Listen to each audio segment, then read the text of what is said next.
आज का हमारा जो सेशन है शाक वाटिका का जैविक तरीके से कीट नियंत्रण और व्यवस्थापन कैसे करें।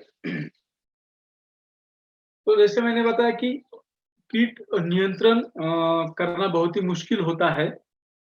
कीट या रोग का नियंत्रण करना बहुत ही मुश्किल होता है, लेकिन अगर हम उसका सही तरीके से प्रबंध करते हैं, सही तरीके से उसका व्यवस्थापन करते हैं, तो हमारा फसल बहुत ही अच्छी तरीके से आता है और जो हमें अपेक्षित उत्पादन है, वो हमें मिलता है। तो कीटक किसे-किसे कहा जा सकता है? तो जो भी जीव है, जो भी प्राणी है, जो भी कीटक है, जो भी अलग-अलग तरीके के फफूंद हैं, यानी कि हमारे फसल को जो भी हानि पहुँचाता है, वो सभी को हम क्या बोलते हैं? कीटक बोलते हैं। चाहे वो जानवर हो, चाहे वो मनुष्य हो, तो हम इन सबको क्या कह सकते हैं? कीटक कैसे? तो इनका हमें क्या करना है? प्रबंध करना है, इसका ठीक तरीके से हमें व्यवस्थापन करना है। तो इसके अलग-अलग तरीके हैं। इसमें पहला तरीका आता है, कृषि तरीका होता है। दूसरा तरीका जो होता है, इसमें उसको भौतिक तरीका हम कह सकते हैं। तीसरा होता है कार्बनिक तरीका और चौथा होता है रासायनिक तरीका। तो अलग-अलग ऐसे 4 तरीके से हम क्या कर सकते हैं, हमारे फसल के जो ऊपर जो भी कुछ फफूंद आने वाले हैं या कोई कीटक आने वाला है, इसका हम सही तरीके से व्यवस्थापन कर सकते हैं। तो ये ध्यान में रखना है कि सब्जियों के ऊपर महत्वपूर्ण कौन से कीटक है, तो 2-3 प्रकार के कीटक है इसमें। रस चूसने वाले कीटक होते हैं, जिसको एफिड्स, थ्रिप्स या माइट कहता है। ये क्या करते हैं, जो भी कुछ पत्ते होते हैं, जो भी कुछ फसल के पत्ते होते हैं, इसके अंदर का जो भी कुछ हरित द्रव्य है, इसको वो क्या करते हैं, चूसते हैं। तो ये प्रकार हुआ पहला कि रस चूसने वाले कीटक। दूसरा होता है पत्ते खाने वाले कीटक, जिसमें कैटरपिलर आता है, लार्वा आता है। ये हमारे जो भी फसल के पत्ते होते हैं, इसको काटते हैं और वो काटने के जो परिणाम होता है, कि जो सूर्य की किरण से जो फसल अपने खुद का अन्न खुद तैयार करने की जो भी कुछ प्रक्रिया है, इसमें बाधा निर्माण होती है और इसी तरीके से वो जो भी फसल होता है, वो वीक होता है और उसका उत्पादन कम होता है और एक दिन वो पूरा उत्पादन देना बंद करता है। तो तीसरा जो कीटक का प्रकार है कि जो फल के अंदर वो घुसते इसको फल को खोखला बनाने वाले कीटक कहा जाता है। तो ये जो कीटक होते हैं, ये फल के अंदर कैसे जाते हैं? देखो, हम जब बाज़ार से कोई भी सब्ज़ी खरीदते हैं जिसमें बैंगन हो, ज़्यादा तौर पे बैंगन के ऊपर ये कीटक हमें दिखाई देता है। तो ये कीटक क्या करता है, जब छोटा बैंगन होता है, तभी बैंगन को ज़ख्म करता है, उसको खरोंचता है और वहाँ वो अपने अंडे छोड़ देता है और वहाँ अंडे छोड़ने के बाद उसके ऊपर वो जो ऊपर का लेयर है, वो फिर वापस आता है, वो जो ज़ख्म होती है, वो फिर वापस भर जाती है और वो अंडे अंदर ही अंदर रह जाते हैं। तो उसके अंदर अंडे से कैटरपिलर तैयार होता है, लार्वा तैयार होती है और वो जो भी कुछ फल होता है, उसको अंदर ही अंदर खोखला बना देती है। तो ऐसे फल के ऊपर कोई भी हम स्प्रे करता है, कोई भी दवा इसके ऊपर काम नहीं आती। क्योंकि हमें आँखों से तो ये दिखता नहीं है बाहर से, क्योंकि बाहर से फल एकदम बहुत ही सुंदर दिखाई देता है, बहुत ही आकर्षक दिखाई देता है, लेकिन अंदर वो बहुत ही जो फल होता है, उसको खराब करते हैं। तो ये 3 प्रकार के महत्वपूर्ण कीटक है, तो इससे हमें हमारे अगर हम फसल को बचा सकते हैं, तो हमारा उत्पादन बहुत ही अच्छा आएगा। तो ये हमने देखा कि सब्जियों के ऊपर महत्वपूर्ण कीटक, तो ये सब्जियों के ऊपर अभी क्या देखते हैं, कौन से फफूंद आते हैं, जिसको हम रोग कहते हैं। तो पत्ते जल जाना, तो उसको हम करपा बोलते हैं। तो ये जो फफूंद होता है, वो हमारे पत्ते के ऊपर काले-काले धब्बे आते हैं, एकदम ब्राउन कलर के धब्बे पड़ जाते हैं। तो ये अगर थोड़ा-सा भी धब्बा आता है हमारे फसल के ऊपर, तो हमें तुरंत उसको व्यवस्थापन करना है। अगर इसका मात्रा बढ़ जाती है, तो हमारा पूरा फसल खराब होता है, क्योंकि ये जो करपा नाम का जो फफूंद है, अगर वो हमारे फसल के ऊपर आता है, तो पूरी जो साइकिल होती है फसल की जमीन से अन्न ग्रहण करने की या सूरज की किरण लेके उसको अन्न तैयार करने की, तो ये साइकिल को डैमेज करता है और उत्पादन जो भी कुछ हमको मिलना होता है, वो नहीं मिलता और पूरा फसल खराब होता है। दूसरा है ये जड़ सड़ना, तो ये ज़्यादा पानी होने के कारण अ, हमारे फसल में ये बीमारी दिख जाती है। तो ज़्यादा पानी के होने के कारण वहाँ के जड़ जो होते हैं फसल के, वो सड़ जाते हैं। तीसरा होता है ये अलग-अलग टाइप के फफूंद होते हैं, जिसके कारण एक सफ़ेद बुर्सी होती है, वो फसल के ऊपर पूरा फसल हमारा सफ़ेद रंग का दिखाई दे जाता है।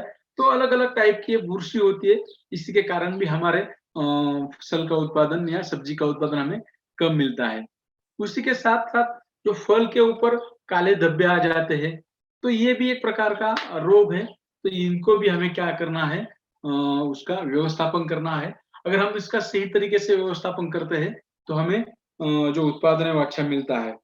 और ये जो रोग है, ये जो फफूंद है, ये जो वातावरण में बदलाव आते हैं कभी-कभी कभी बारिश का मौसम नहीं होता तभी भी बारिश पड़ती है।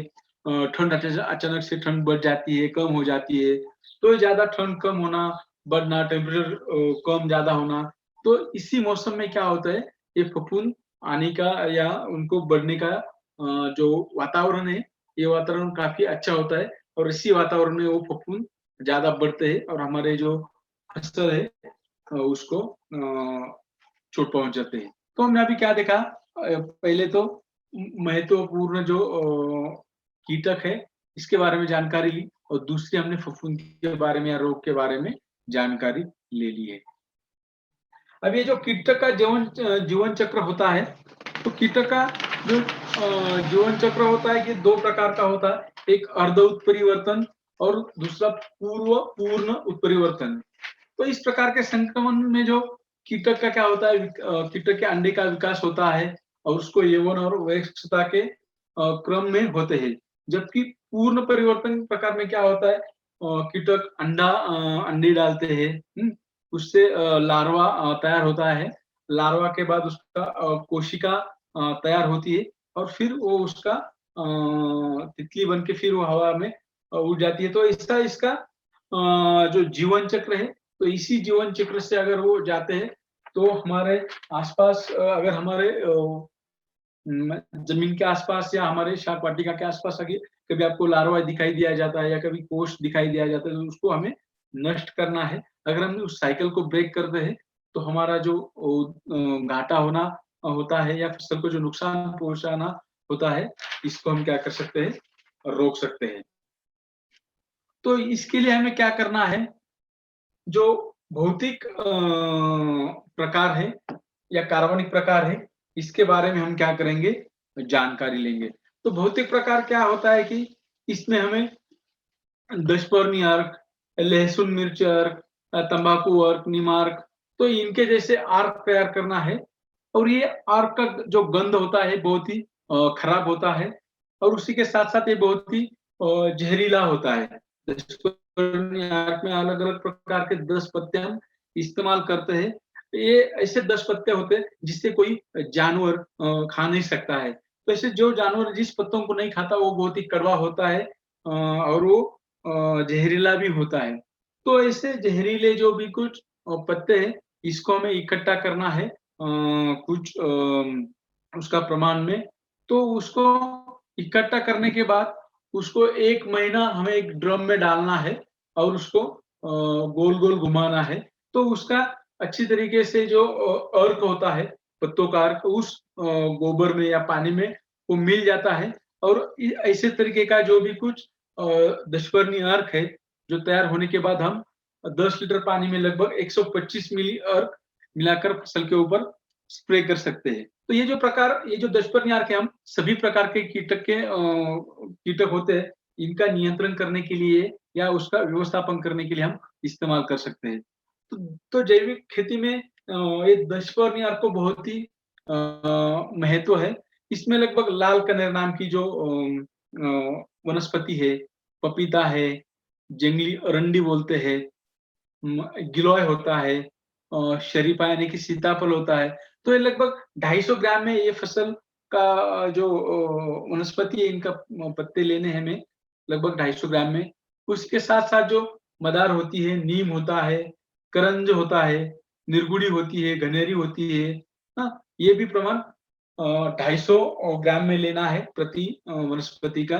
गोबर लेना है 500 ग्राम, उसके साथ-साथ गौमूत्र लेना है और ये सभी जो पत्तियाँ है, ये 17 लीटर पानी में हमें भिगो देना है और हर दिन उसको 3 या 5 मिनट कर एक छड़ी से एक ही दिशा में उसको ठीक तरीके से उसको घुमाना है।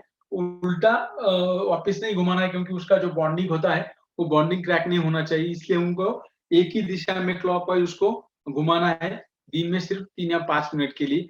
और ऐसा जो अर्क है, उसको 30 दिन के लिए हमें ठीक से छाँव में रखना है उस ड्रम को और ये 30 दिन के बाद ये जो भी तैयार हुआ अर्क है वो 10 लीटर पानी में हम 125 मिली के प्रमाण से लेके आप स्प्रे कर सकते हैं और ये जो भी सभी प्रकार के जो कीटक है जो रस चूसने वाले हैं या पत्ते खाने वाले हैं फल के अंदर फल को खोखला बनाने वाले जो कीटक है इन सभी कीटकों के ऊपर ये दशपर्णी अर्क बहुत ही जालिम उपाय कहा जाता है।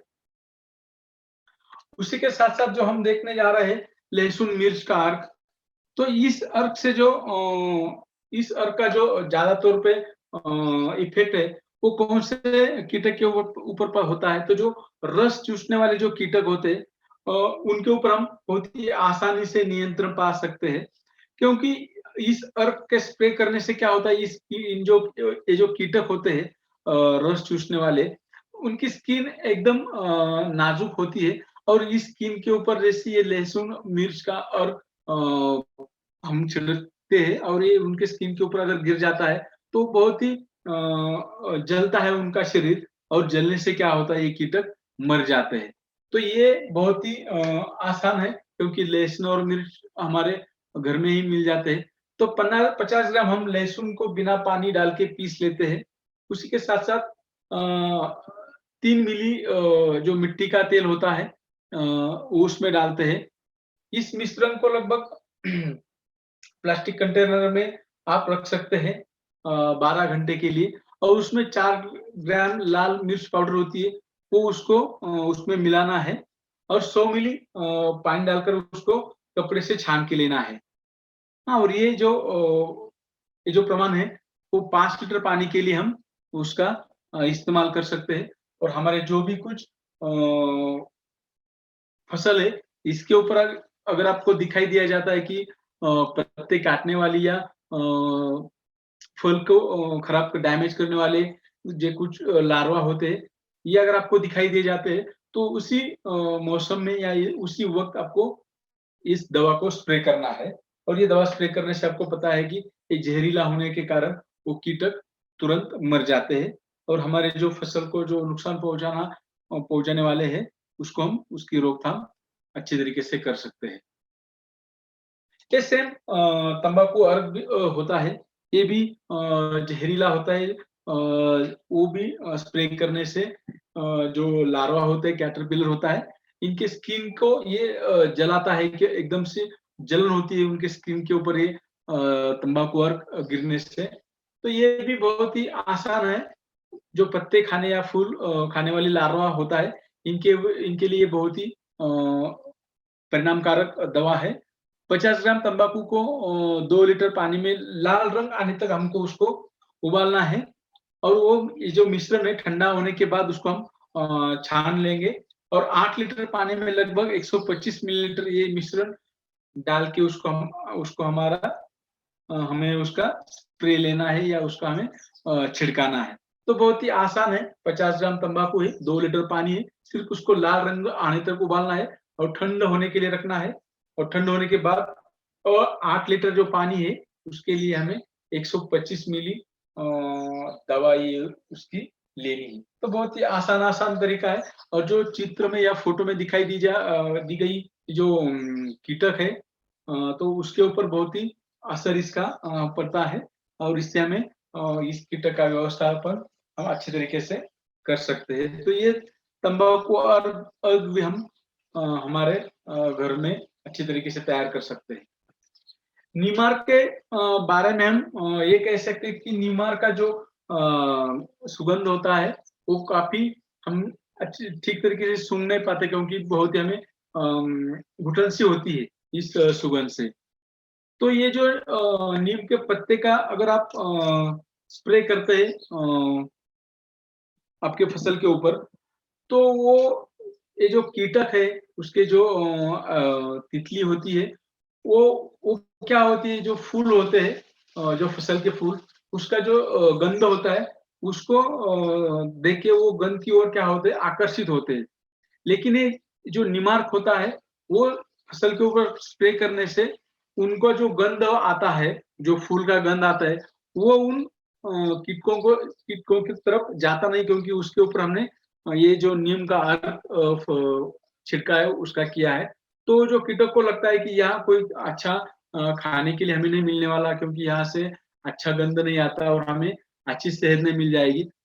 तो वो क्या करते हैं दूसरी ओर अपना जो भी कुछ रास्ता है और रास्ता दूसरी ओर मोड़ लेते हैं और इस फसल के ऊपर वो आने का बिल्कुल नहीं सोचते क्योंकि ये जो उनका एक परिवर्तन करता है, उनको परावर्तित करता है दूसरी ओर जाने के लिए ये निमार्क। क्योंकि उसको फसल के ऊपर छिड़काव करने से जो सही सुगंध है, जो कीटक की ओर जाना चाहिए था, वो जाता नहीं है क्योंकि उसको उसके ऊपर हम निमार्क छिड़काते हैं और उसका जो घुटना हमें घुटन सी होने वाली जो गंध है, वो उसके हमारे प्लॉट के आजू-बाजू में फैलता है।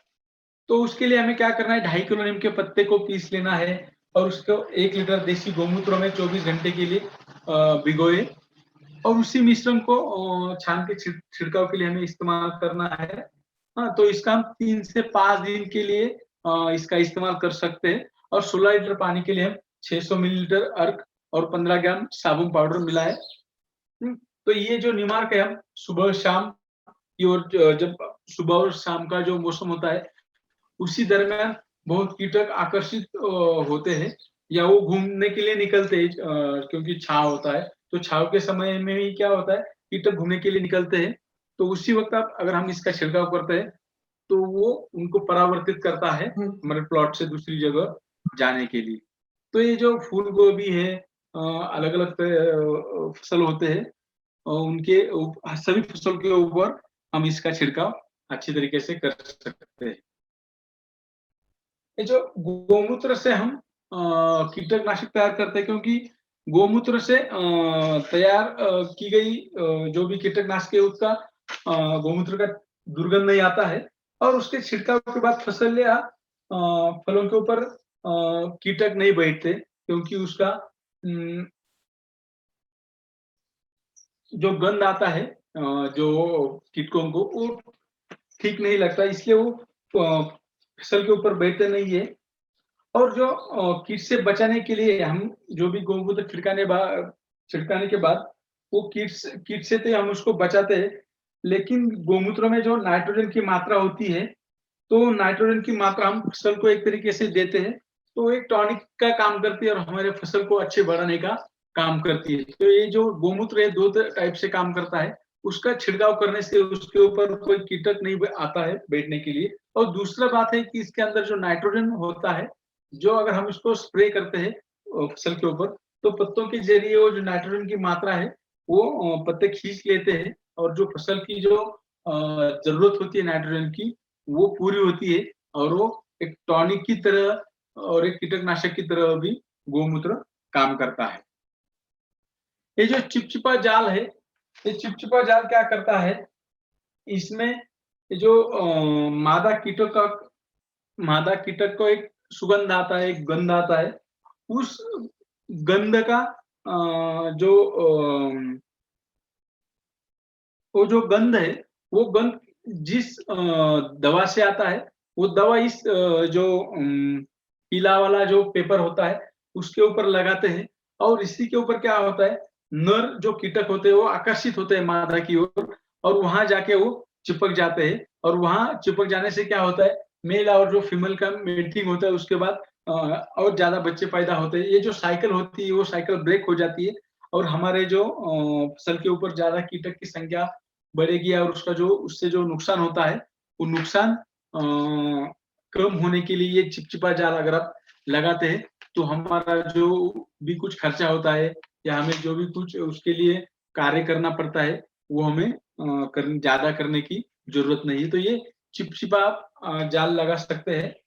तो आपके पास जो भी कोई पतरा हो, लोहे का कोई फ़ोम का टुकड़ा हो या प्लास्टिक की पानी की बोतल हो, तो उसको पीले रंग देना है और पीले रंग के ऊपर क्या करना है, आपके पास जो भी कुछ ग्रीस होता है, ग्रीस यानी कि जो आप इंजन में लगाते हैं, तो ये ग्रीस अगर लगाते हैं, तो ग्रीस के ऊपर भी वो कीटक आकर्षित होते हैं और वहाँ चिपक जाते हैं। लेकिन ये जो ग्रीस है, वो 1 हफ्ते बाद उसका जो गंध होता है, वो कम होता है और उसको इसलिए हमें क्या करना पड़ता है, उसको 1 हफ्ते के बाद उसको पानी से ठीक तरीके से साफ करना है और फिर उसको अब हमें वो ग्रीस लगाना है ताकि वो नया उसका सुगंध आए और जो भी कुछ नए और कीटक तैयार हुए हैं, वो उसकी ओर आकर्षित हो जाएँगे और वहाँ जाके चिपक जाएँगे। तो हमें 8 दिन के अंदर या 1 हफ्ते बाद उसको पानी से साफ करना है और उसके ऊपर वापिस हमें वो ग्रीस लगाना है या जो अरंडी होती है, उसका तेल हमें लगाना है। उसी के साथ क्या है जो प्रकाश जाल हम जिसे कहते हैं, तो जो कीटक, जो पतंग होते हैं, जो लाइट का इसको लाइट ट्रैप भी कहते हैं। तो लाइट ट्रैप की ओर पतंग जो होता है, वो आकर्षित होता है और आकर्षित होने के बाद उसके नीचे क्या करेंगे हम एक जहरीला दवा और एक पानी का गमला हो, उसके अंदर पानी और उसके साथ कोई जहरीला दवा मिलाते हैं, तो जो भी कीटक आता है वो लाइट की ओर आकर्षित होता है, वो वहाँ गोल-गोल घूमता है और नीचे पानी में जाके गिरता है। तो इस तरीके का अगर आप लाइट ट्रैप लगाते हो, तो उसी तरीके से भी आप क्या कर सकते हैं, जो कीटक होता है उसको जो हमारे फसल के ऊपर जो भी कुछ वो बीमारी फसल को बीमार करने की जो भी उनकी सोच है, वो सोच से हमें उसको वो पूरी नहीं उनकी सोच पूरी कामयाब नहीं होने देंगे और उनको वही खत्म करेंगे। तो इस तरीके का भी आप क्या कर सकते हैं इस्तेमाल करके आप कीटक का नियंत्रण और या व्यवस्थापन कर सकते हैं। एक दूसरा है अंडा और छाछ का छिड़काव करना। तो अंडा और ये जो अंडा और छाछ का हम इस्तेमाल करते हैं, एक तो फफूंदनाशक भी है और दूसरा टॉनिक का भी काम करते हैं। अंडे में लगभग 99% क्या होता है, प्रोटीन और अमीनो एसिड होता है और छाछ में क्या होता है, मैग्नीशियम और कॉपर होता है। मैग्नीशियम और कॉपर क्या काम करता है, तो एक कॉपर ऑक्सीक्लोराइड नाम का एक दवा आता है कि जो कोई भी फफूंद आता है, तो उसके ऊपर हम ये दवा छिड़काते हैं। तो वो कॉपर ऑक्सीक्लोराइड जो भी काम करता है, तो वो काम ये कॉपर करता है। तो हम छाछ और अंडे का मिश्रण करके उसका हमें क्या करना है, उसको छिड़काना है। तो जो भी कुछ फफूंद आते हैं, जो भी कुछ रोग आते हैं, उसको नियंत्रण करना है या उसका व्यवस्थापन करने के लिए हम इसका इस्तेमाल कर सकते हैं। और जैसे कि अ, एक प्रोटीन और अमीनो एसिड से क्या होता है, हमारा जो भी कुछ फसल है, उसकी अच्छी तरीके से बाढ़ होने के लिए, अच्छी तरीके से उसकी ग्रोथ होने के लिए हमें फ़ायदा होता है। तो वो क्या करना है कि 1 गुंठा क्षेत्र के लिए लगभग 1079 स्क्वायर फुट क्षेत्र के लिए हमें 100 मिली छाछ लेना है और एक अंडा फोड़कर उसमें डालना है। उसको 3 दिन तक रखना है और चौथे दिन उसमें 10 ग्राम गुड़ मिलाकर हमें ये मिश्रण 16 लीटर पानी में उसमें 50 मिली डालकर उसका छिड़काव करना है। गुड़ क्यों डालना है? क्योंकि गुड़ डालने से गुड़ के अंदर जो चिपकापन होता है, तो ये दवा हम जब अगर स्प्रे करते हैं, अगर उसमें गुड़ का पानी होता है, तो जो भी कुछ पत्ते होते हैं, फल होते हैं, उसके ऊपर वो चिपक जाते हैं और वहाँ जो भी कुछ फफूंद है, जो भी कुछ रोग फैलाने वाले जो कुछ जीवाणु होते हैं, फफूंद होते हैं, उनका वो नाश करते हैं। तो हमारे फसल के ऊपर ये जो फफूंद या रोग कब आता है? जब आता है कि पहले हमारे फसल के ऊपर कीटक आते हैं, कीटक हमारे फसल को एकदम खोखला बना देते हैं, एकदम वीक बना देते हैं, और तभी उसके बाद क्या होता है, अलग-अलग टाइप के जो भी कुछ फफूंद होते हैं, वो हमारे फसल के ऊपर अटैक करते हैं। क्योंकि पहला अटैक करेंगे फफूंद, तो वो फसल उसको ज़्यादा डिमांड नहीं देता, क्योंकि फसल अंदर से एकदम मजबूत होता है। लेकिन पहले फसल के ऊपर कीटक आता है, वो फसल को अच्छी तरीके से खोखला अंदर या बाहर से बना देता है, तभी उसके ऊपर लगे तुरंत फफूंद अटैक करता है या रोग अटैक करता है और हमारे फसल को खत्म कर देता है। तो हमें सबसे पहले क्या करना है कि हमारे फसल के ऊपर कोई कीटक नहीं आने देना है, ताकि उसके बाद कोई फफूंद आए। अगर फफूंद आता है तो उसका नियंत्रण करना काफ़ी मुश्किल है, इसलिए हमें पहले कीटक नहीं आने देना है, और कीटक नहीं आने के लिए हमें ये अलग-अलग प्रकार टाइप के निमार्क है, दुष्पर्णियार्क है, जीवामृत है, तंबाकू अर्क है, लहसुन मिर्च अर्क है, इसका इस्तेमाल करना है। और इसका इस्तेमाल करने से पहले भी हम जो भी कुछ मिट्टी का इस्तेमाल करने जा रहे हैं, हाँ, यहाँ ये जो कुछ तरीके कृषि तरीका होता है, ये कृषि तरीका मतलब कि इसमें अच्छी तरीके से गहरी जुताई हो। अगर आपका छोटा-सा शाक वाटिका है, तो उसके लिए जो भी कुछ आप मिट्टी इस्तेमाल करनी है, तो अच्छी तरीके से मिट्टी उसकी ले लो कि जहाँ कोई जिस मिट्टी में कोई फफूंद ना हो, या उस मिट्टी में जो भी कुछ पहला फसल लिया है, वो फसल काफ़ी अच्छा आया है, उस जगह के हमें मिट्टी लेना है। उसके अंदर जो भी कुछ खरपतवार है, अगर उसके अंदर कोई खरपतवार होता है तो उसको हटा देना है, जिसमें हरली जैसे ज़्यादा दिन तक रहने वाले जो कुछ खरपतवार हो, तो उसको हमें क्या करना है, नष्ट करना है।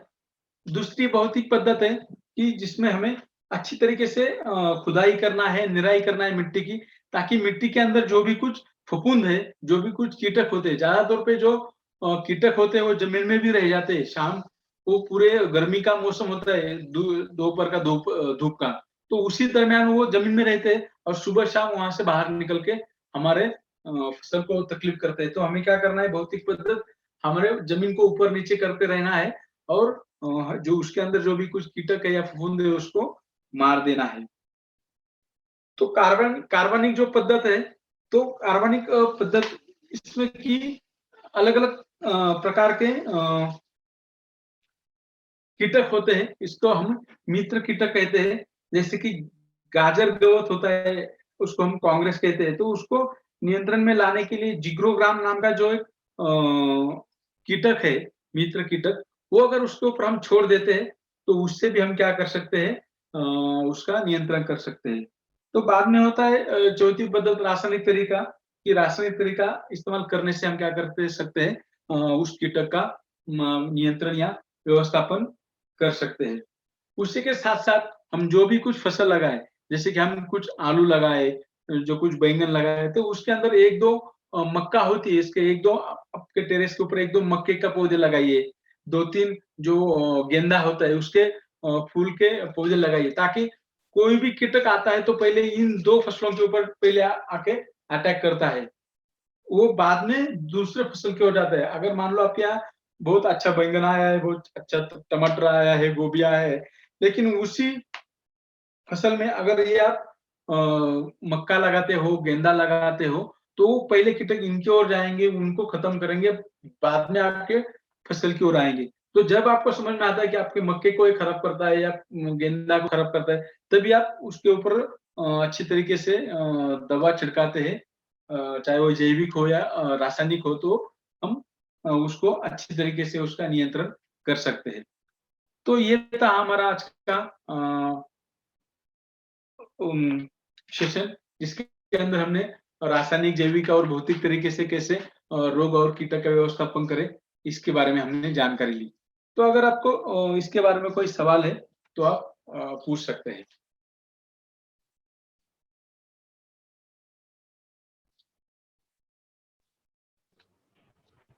धन्यवाद गणेश सेशन देने के लिए। सतीश पाटिल जी, मैं आपको अनम्यूट करती हूँ, आप पूछ सकते हैं अपना सवाल।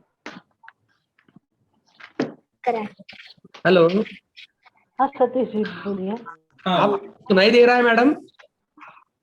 हाँ हाँ सुनाई दे रहा हाँ, है। आ रहा है आवाज। मेरा सवाल ये है कि मैंने कुछ बेलबरिये पौधे हाँ। लगाए थे, तो उसमें चींटियां बहुत ज्यादा हम्म। हो गई थी। तो मैंने ये लहसुन हम्म।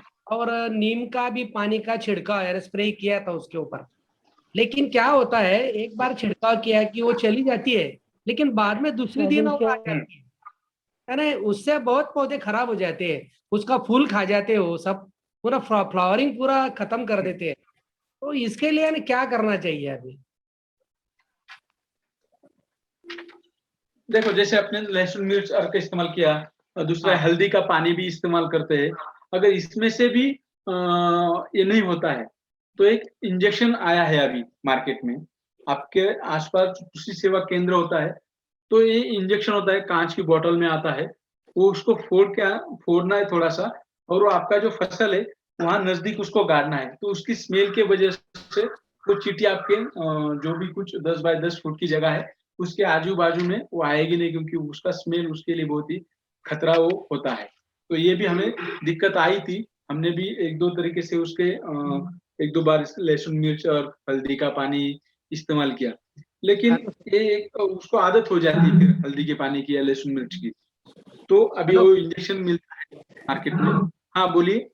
सर मैंने ना ये साबुन का पानी का भी स्प्रे किया था, लेकिन वो कुछ फायदा नहीं हो रहा है उसका। हाँ, क्या है ने, क्या प्रॉब्लम है क्या मालूम? साबुन का नहीं, पानी सुनिए ना, स्प्रे किया। जैसे मैंने बताया कि देखिए, हाँ। साबुन का पानी इस्तेमाल कीजिए, हल्दी का पानी आप इस्तेमाल कीजिए। हल्दी का पानी से भी हो जाता है। अगर फिर भी नहीं जा रहा है, तो एक इंजेक्शन आया है अभी मार्केट में, इंजेक्शन। है? हाँ, वो आपके नजदीक कृषि सेवा केंद्र जहाँ बीज मिलता है, खाद मिलता है, तो 15 रुपए में एक इंजेक्शन आता है। वो हाँ। 15 रुपए का इंजेक्शन आपको लेना है, और आपकी जो शाक वाटिका है उसके बीचों बीच उसको आपको गाड़ना है सिर्फ। अच्छा। वो इंजेक्शन को थोड़ा सा फोड़ के बीच में गाड़ना है, और गाड़ने के बाद उसका जो स्मेल होता है, वो स्मेल आने की वजह से वो चींटी जहाँ होती है तो वहां से वो दूर भागती है 10-15 फुट के लिए। अच्छा। 10-15। तो ये जो दिक्कत आई है, तो ये दिक्कत हमारे यहाँ भी आई है, क्योंकि अभी हमारा जो एरिया है विज्ञान आश्रम का वो पहाड़ के ऊपर है। तो हमने उनकी जगह के ऊपर कब्जा किया है, तो हमें ऐसे परेशानी को सामने बहुत बार जाना पड़ता है। तो हम ये जो जैसे कि लहसुन मिर्च और हल्दी का पानी इसका इस्तेमाल करते हैं, लेकिन इनकी जब उसको आदत पड़ जाती है, बार बार हम वही तरीका इस्तेमाल करते हैं, तो उनको उसकी आदत पड़ जाती है। तो अभी ये जो नया इंजेक्शन है सिर्फ 15 रुपए को है, अगर वो आपको वहां का मिल जाएगा वो, मुझे लगता है। ठीक है, थैंक यू। हम्म। अगर नहीं जाता है तो फिर भी मैं दूसरा तरीका आपको बताता हूँ। दूसरा तरीका था? नहीं, ठीक गणेश है, जी आप ठीक है। आपका स्क्रीन शेयर स्टॉप करेंगे प्लीज? काय आय मैं मृणालिनी जी आपको अनम्यूट करती हूँ। मृणालिनी जी आप प्रश्न पूछ सकते हैं। जी गणेश। मृणालिनी हाँ जी। जी, गणेश जी, मेरा सवाल ये है कि जैसे मैं सुन रही हूँ कि ये कीट नियंत्रण के लिए चाहे आप जितनी कोशिश कर लो, लेकिन ये तो थोड़ी बहुत मात्रा में हमें झेलना ही पड़ेगा। सही बात है ना? तो बराबर, बराबर है, अ, बराबर। जी, तो मैं अपने एक छोटे से अनुभव से ये सवाल भी है और मतलब सबको विचार करने के लिए बोल रही हूँ कि सबसे पहली बात है कि आपको सब्जियां चाहिए, इसलिए आप वो जो भी उसमें कीड़ा लगा है उनको सबको मार देना, ये सही बात होगी? और दूसरा है कि समझो जितने कीड़े वाले पत्ते हैं, जितना हो सकता है उतने निकाल के अगर हम कहीं जमीन में उनको गाड़ दे, उनको मारने की जगह, तो ये पॉसिबल है क्या? क्योंकि आजकल कैंसर जैसी बीमारियां इतनी फैली है, तो कहीं ना कहीं मुझे लगता है कि ये जो हम स्प्रे करते हैं, ये जो कीड़ों को मार देते हैं, तो हमारे शरीर पे भी कितना प्रभाव करते होंगे ये। तो ये सवाल भी और एक डिस्कशन के लिए भी मैं ये पूछ रही हूँ। जी, बताइएगा ये अपने तो सही विचार। बात है। हाँ, ये तो सही बात है। लेकिन जो भी कुछ हम इस्तेमाल करने जा रहे हैं, वो निसर्ग का ही एक भाग होता है, वनस्पति का भाग होता है। लेकिन आपने जो बताया कि अगर आप रासायनिक या केमिकल वाली दवा लेते हैं, तो फिर हम शाक वाटिका ही क्यों करें? जैसे मैंने बताया कि मैं जब से आपके साथ जुड़ा हूँ, मतलब जैसे आपको ऑनलाइन ट्रेनिंग दे रहा हूँ, तो वो यहाँ भी मेरा एक 2 टेरेस गार्डनिंग का प्रोजेक्ट चल रहा है और एक ज़मीन के ऊपर ही छोटा-सा बच्चों के साथ मैं यहाँ काम करता हूँ। तो मैं एक शेड्यूल फ़ॉलो करता हूँ कि हर दिन उसको स्प्रे करना है। सिर्फ़ 2 लीटर पानी ले मुझे लगता है। तो 2 लीटर एक दिन में दशपर्णी होता है इसका स्प्रे करता हूँ। एक दिन जो निमार्क होता है इसका स्प्रे करता हूँ। एक दिन कुछ नहीं करता हूँ, एक दिन जीवामृत देता हूँ। तो ये जो मैं अगर शेड्यूल्स फ़ॉलो करता हूँ, तो लगभग मैं 70-80% उसके ऊपर काबू पाता हूँ। लेकिन कुछ तो कीटक ऐसे होते हैं कि हमें वो बहुत ही नुकसान पहुँचाते हैं, लेकिन तभी क्या करना है, जो भी कुछ फसल है, जो भी कुछ पत्ते होते हैं या जो फल होता है, उसको हम काट के गाड़ देते हैं। तो ज़्यादा तौर पे हम ज़्यादा ही अगर उसको बहुत ही मुश्किल है अभी उसको कंट्रोल करना, तो कभी 1-2% प्रमाण लेते हैं केमिकल का और उसके ऊपर छिड़काव करके उसका कंट्रोल करते हैं। लेकिन एक शेड्यूल बनाया है हमने कि ये हम फॉलो ही करते हैं। जीवामृत, दशपर्णी नीमार्क और बीच-बीच में हमें लहसुन मिर्च अर्क का छिड़काव करते हैं। तो बहुत बार क्या होता है, बहुत लोग बहुत ही उत्साही होते हैं कि हमें हमारा खुद का शाक वाटिका करना है, तो बहुत ही अच्छी तरीके से गमला लाते हैं, तो उसमें अगर मिट्टी अच्छी तरीके से भरते हैं और उसको लगा देते हैं पौधों को, तो 15 दिन के लिए बहुत ही अच्छा आता है, क्योंकि उसको बढ़ने के लिए उस गमले के अंदर जो भी मिट्टी होती है, मिट्टी के अंदर जो भी कुछ अन्न घटक होता है, उसके वो बढ़ पाता है। लेकिन जैसे-जैसे उसकी उम्र बढ़ जाती है, तो उसको ज़्यादा अन्न द्रव्य और बाहर से जो भी कुछ हवामान बदलाव की वजह से जो भी कुछ कीटक आते हैं, फफूंद आते हैं, तो उसको कंट्रोल करना बहुत मुश्किल होता है और तभी लोग बोलते हैं कि ये हमारी बस की बात नहीं है। वो बस की बात होती है, लेकिन जैसे आपने बताया कि ये शेड्यूल अगर आप ठीक तरीके से फॉलो करते हैं, तो आपकी नाव पार हो जाती है, कोई दिक्कत नहीं। Okay, thank ji you Mohini Ganesh ji, जी। मैंने आपको अनम्यूट किया है। हेलो हाँ हेलो मोहिनी जी बोलिए। हाँ, आपने जो 15 सीसी इंजेक्शन का जिक्र किया, वो उसका नाम क्या है, यानी मार्केट में क्या नाम से बताया जाए, और वो कितने एरिया के लिए सफिशिएंट होगा एक इंजेक्शन ओवर? हाँ, ठीक है। वो तो 15 स्क्वायर फुट के 10 बाय 10 का एरिया होता है। हाँ। उसके लिए मैंने इस्तेमाल किया था, यानी कि हमारे जो कि डायरेक्टर है डॉक्टर योगेश कुलकर्णी, उनके घर में ऐसा प्रॉब्लम आया था पुणे में। तो उनके लिए मैंने खरीद के दिया था। तो मैं उसका फोटो निकाल के आज शाम तक आपके ग्रुप पे डालता हूँ ओके उस इंजेक्शन का। ओके।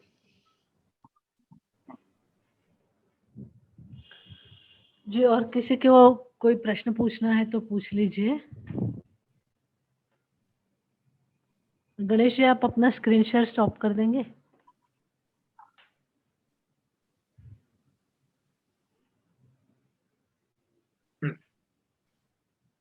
Thank you.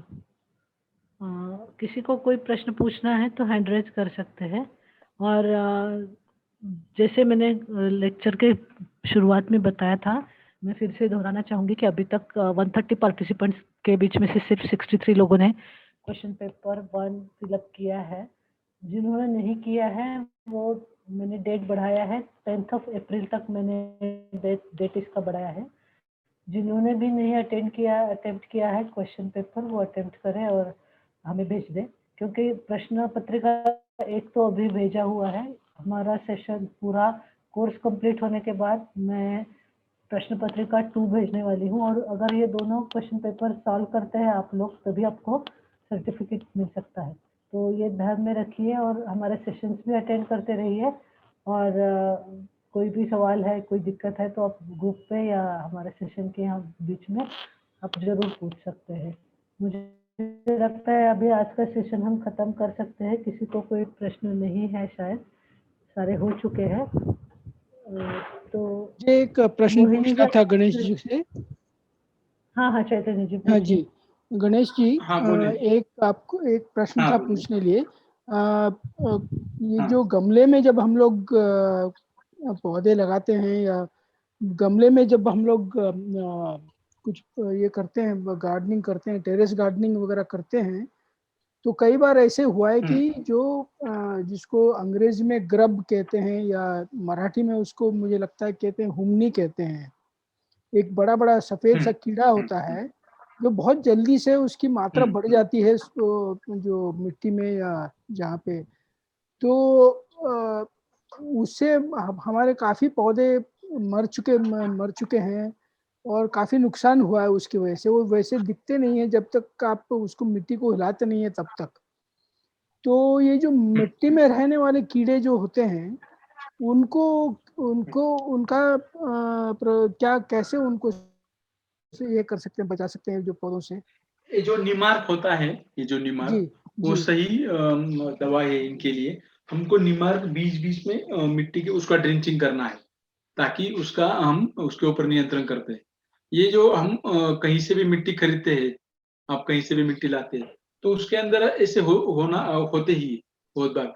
आप क्या करते हैं, बहुत बार गोबर खाद कहीं से लेते हैं, या जी केचुआ खाद लेते हैं, तो ज़्यादातर पे केचुआ खाद में और गोबर खाद में उसके अंडे होते हैं, तो जी वहीं से वो आपके मिट्टी में जाते हैं। तो आपको नीमार्क जैसी दवा का आप इस्तेमाल करते हैं, तो जी। वो अंदर ही मर जाएँगे। या अगर अच्छा। आपको बड़ा-बड़ा दिखता है तो उसको जैसे मैडम ने ब बोला कि उसको निकाल के उसको मार देना है बाहर जाके, जी तो जी। दूसरा तरीका कोई नहीं। एक और किसी ने हमको बताया था कि जो हम लोग कापूर होता है, कैम्फर, कैम्फर को पानी में मिला के उसको मिट्टी में डालने से उससे भी कुछ नियंत्रण मिल सकता है। आपको आपको इसके बारे में कोई हाँ, जानकारी ऐसे है? तो बहुत तरीके हैं। आपको यूट्यूब में मैंने वो तरीका तो नहीं इस्तेमाल किया, क्योंकि हमारा जो केचुआ खाद था इसमें बहुत ही ये हुमनी प्रकार की ज्वारी वो बहुत हो गई थी। तो मैंने जो निम्बोली पेंड होती है, जो पेंड होती है, जी। वो भी मिक्स की थी, और नीम का तेल भी मिक्स किया था, तो उससे मेरा जो हुमनी का प्रमाण है वो बहुत ही कम हुआ था। तो ये अच्छा इसका मुझे अनुभव है। अच्छा। लेकिन जो दूसरा होता है उसका तो मैं वीडियो जो यूट्यूब पे देखता हूँ बहुत बार कापूर का, लेकिन मैंने उसको इस्तेमाल नहीं किया। अच्छा ठीक, थैंक यू, धन्यवाद।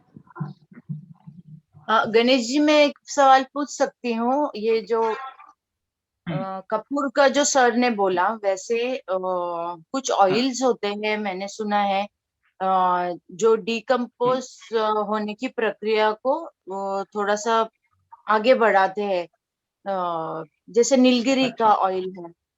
तो हाँ, क्या हाँ। इसका भी कोई प्रमाण है कि ये लगाने से जैसे चींटियां नहीं आती? इवन आपने देखा होगा कि जो साड़ी होती है ना, साड़ियाँ, उनमें कुछ प्रकार हुँ, की वनस्पति हाँ, रखी जाती है, तो वो कीड़ उसमें नहीं आती। तो ये ट्राई किया जा सकता है क्या बराबर। इन चीजों के लिए? हाँ, ये जो जैसे मैंने बताया कि आपने जो नीमार्क और जो आपने जो भी कुछ पौधों का नाम लिया है, तो उनका जो अर्क होता है, उसका जो स्मेल होता है बहुत ही खराब होता है, और ये जो उनके स्किन के ऊपर बहुत ही बुरा असर करता है। तो ये की टाइप के हैं, तो इसका भी आप इस्तेमाल कर सकते हैं। जी, थैंक यू। जी, राधा वल्लभ जी, आपको बात करनी है क्या? मैंने आपको अनम्यूट किया है।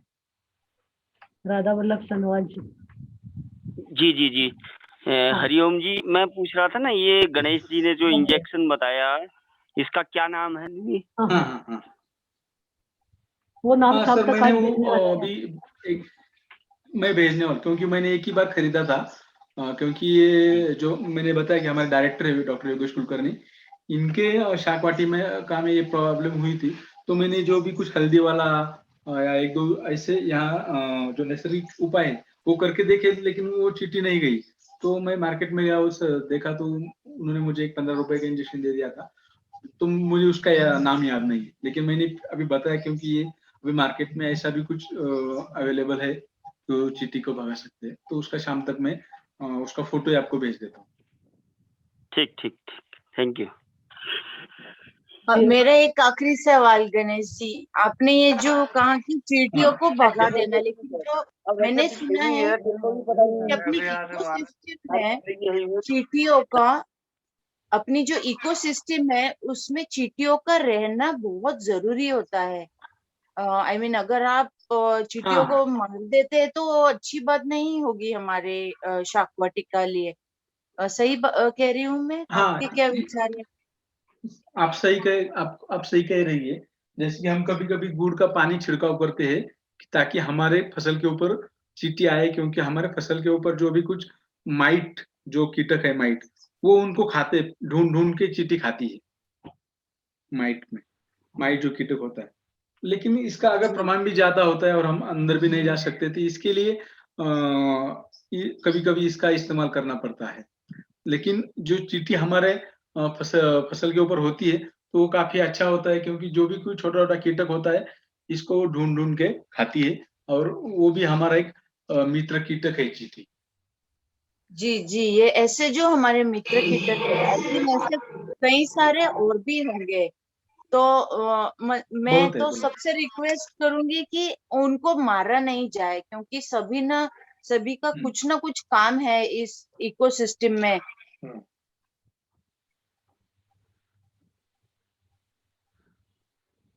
बरोबर। मोहिनी जी, आपको कुछ हाँ प्रश्न पूछना है? हाँ हेलो, मैंने व्हाट्सएप हाँ, पे भी बोलिए। ये क्वेश्चन पूछा था आपको कि मेरे यहाँ हाँ, मैंगो के पेड़ है, उसमें कैरी भी आई थी, लेकिन बहुत सारी कैरियां ऐसी गिर गई और वो टहनी के कॉर्नर पे ऐसा काला काला ये हुआ था।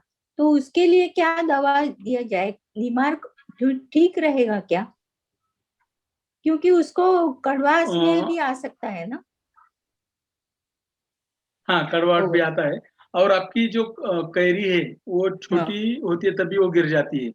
हाँ तो उसके देखो कि बहुत बार क्या होता है कि एक ही आम का पौधा होता है और हम ऐसे ही लगाते हैं, लेकिन जो कमर्शियल करता है उसके लिए उसकी बहुत ही खातिरदारी रहता है, उसको अच्छी तरीके से खाद देता है, स्प्रे करता है।